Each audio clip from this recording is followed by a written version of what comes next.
So, when you sent over that music review, I got to admit, at first I thought, oh, this is just another alt-rock album, The Sun's First Kiss. Pretty standard, Yeah. Yeah. But then I saw the note. Entirely AI generated. Okay, now I'm interested. Yeah, it's pretty wild. And it's really getting a lot of attention online, especially from fans of that whole Riot Grrrl scene. It seems like this AI, whatever it is, like it tapped into something really specific with this sound. Right. And it's not even just the music itself. This whole thing is being presented as the work of, like a fictional artist, 𝗧𝗧𝗧𝗔𝗧𝗓. But then the review is hosted on the website for TATANKA, which seems to be like this whole other fascinating thing. Yeah. TATANKA is definitely more than just a music platform. Their tagline is music meets mission. And when you really look around their website, they've got a huge focus on indigenous voices, DEI initiatives. They're even tying their work to, like, the UN's Sustainable Development Goals. Wow, that's ambitious. But how does this AI-generated album fit into all of that? I mean, what are they trying to do here? Let's start with the album itself, The Sun's First Kiss. It was released on Valentine's Day. Maybe a coincidence? Maybe a strategic play on those classic Riot Grrrl themes, love and heartbreak and self-discovery. Yeah, and then the album is available as a free download. Yeah. It's interesting. A big 888 MB zip file. They definitely want people to check this out. Yeah, that definitely makes you curious. So 12 tracks in total. Yeah. And all with that Riot Grrrl meets alternative rock sound. I noticed some of the titles right away, like Fragments in the Glass, Empty Rooms and Quiet Walls, Burning the Letters. They all hint at, like, something deeper going on lyrically. Yeah. The review actually quotes a few of the lyrics, and it does seem like the AI managed to capture that raw, rebellious energy that's so central to Riot Grrrl. There's this one line from Fragments in the Glass that really stood out to me. Double-checking fragments in the glass. Is this my reflection or just a broken mask? Like, it's about identity. Searching for who you are amidst all the noise. Yeah. It's got that introspection, that questioning that you see in a lot of Riot Grrrl music. And then in Empty Rooms and Quiet Walls, there's this line, haunting empty rooms and quiet walls, more prison cell than castle halls. Man, if that doesn't capture the feeling of isolation. Yeah. It's powerful stuff. And then burning the letters, that line, burning the letters, setting my mind free. It's almost like a ritualistic image, like breaking free from the past, taking control. Yeah. And what's interesting is the review describes the vocal and lyrical style as being really consistent across all 12 tracks. Like the AI created this whole persona, this voice that's speaking through the music, a female voice, full of that raw energy, right? But with this blend of punk grit and a little pop sensibility. Right. It's not just replicating a genre. It's like it created a specific artist within that genre. It makes you wonder, how much did TATANKA actually shape that? Okay, so we've got this surprisingly deep and emotionally resonant AI-generated album. But now I kind of want to shift gears and really dig into TATANKA. They're clearly doing a lot more than just hosting this album. Oh yeah, definitely. This music meets mission tagline. It's not just for show. Their website is packed with information about all their work promoting indigenous voices, their commitment to diversity and inclusion. They even connect what they do to the UN's Sustainable Development Goals, which, if you're not familiar, is a pretty wide-ranging set of objectives for global progress. Wow. Yeah, they're thinking big picture, that's for sure. And they've got all these other projects going on, Orchestra Americana, something called Project 2025, which they're being pretty secretive about, even a collaboration with Burning Man. Yeah.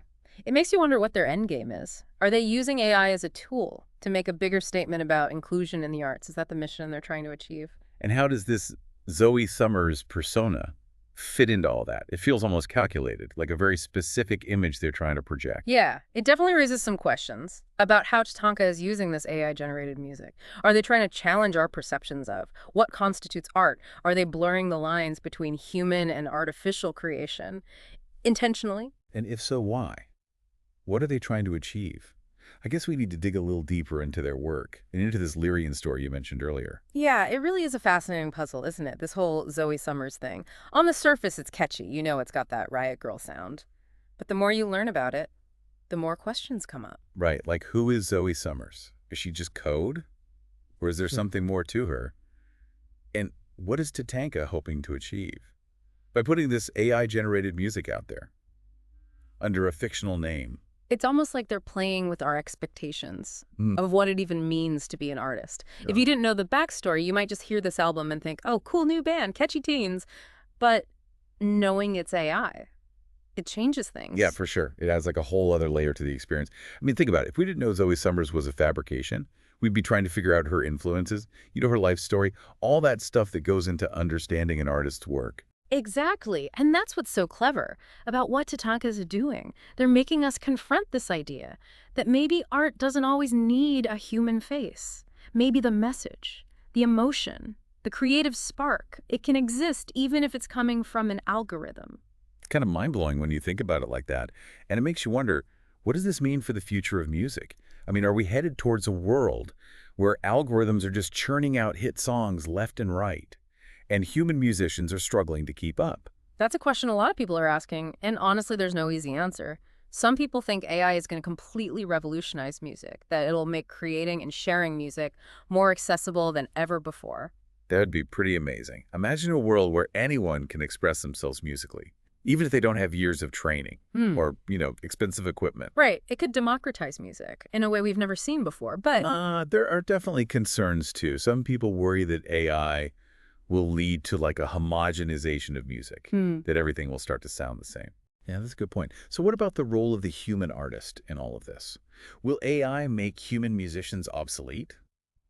Or will it become just another tool in their creative arsenal? I think it's more likely. The AI will become a tool, like you said, like a really sophisticated instrument that musicians can use to explore new sounds, new ways of expressing themselves. But the human element, the emotion, the storytelling, the unique perspective, that's something that AI can't replicate. Okay, that makes sense. So it's not about AI replacing humans. It's about AI augmenting human creativity. Exactly. It's about finding ways to use this technology to enhance what we as humans can already do. And that kind of brings us back to TATANKA and their mission. It seems like they're very intentionally using AI as a way to amplify underrepresented voices, to create space for new perspectives. Right, and that's where this Lyrian story comes in. You mentioned earlier that there's a story on their website about a transgender violinist who found a home in TATANKA's Orchestra Americana. Yeah, it's a pretty powerful story. Lyrian talks about how she struggled to find acceptance in traditional orchestral settings, how she felt like her voice wasn't being heard.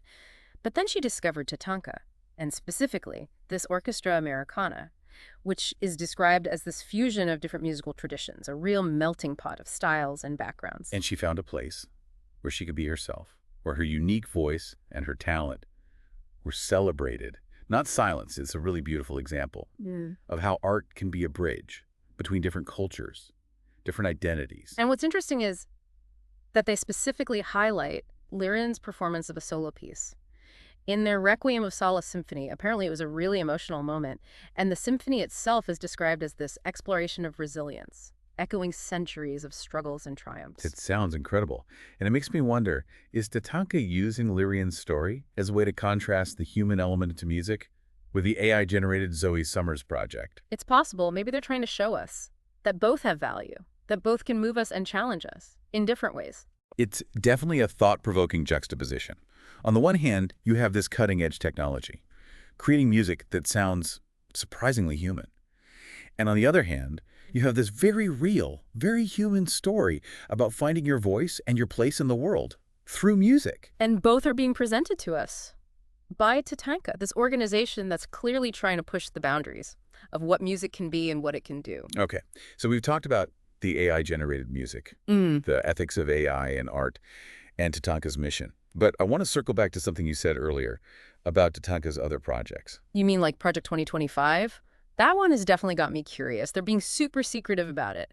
But from the little they've revealed, it sounds like it could be even bigger than this AI album. Oh, really? What makes you say that? What little hints have they dropped? Well, on their website, they describe Project 2025 as a symphony of voices, a tapestry of cultures, a movement for change. I know it's pretty vague, but it definitely suggests something ambitious, something on a huge scale. A movement for change. Yeah. That really ties into their whole music meets mission thing. It makes me wonder if this project is going to be even more directly focused on social impact. It's possible. And remember that Burning Man collaboration you mentioned? That might be a clue. Burning Man is all about art and community and self-expression, and it attracts people from all over the world. Maybe Project 2025 is going to be like some kind of global music event, something that brings together artists and audiences from all different backgrounds to celebrate diversity and promote understanding. That would be incredible. A global symphony of voices, just like they said. It would definitely be in line with their mission. And it would be a fitting culmination of everything we've been talking about. AI, human creativity, social impact, all coming together into this massive, world-changing event. I mean, it's really mind-blowing to think about, isn't it? TATANKA is out here dropping this AI-generated Riot Grrrl album, telling this really moving story about Lyrian finding her place, and then hinting at this massive, potentially global project 2025. It's a lot to process. It really is. It really speaks to how big their vision is. You know, they're not just dipping their toes into AI and music and social change. They're like diving in head first. Yeah.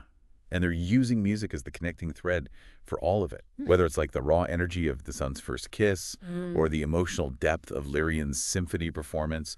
It feels like they're showing us that music can be this powerful tool for storytelling, for connection, for change. Yeah. And they're not afraid to experiment, to push boundaries. I mean, who would have thought to use AI to create a Riot Grrrl album? But it works, and it's getting people talking about AI and inclusion and the future of music. Right. It's like they're saying, hey, if we can use this technology to create something this cool and thought-provoking, imagine what else we could do with it. Yeah, it's a challenge, an invitation to think bigger, to see the potential of AI beyond just the technical stuff, you know? They're using it to start a conversation, to get us asking these questions about art and about humanity and how we can use technology to make the world better. So what does this all mean for you, the listener? What can you take away from all this, from this deep dive into AI-generated music and TATANKA's vision?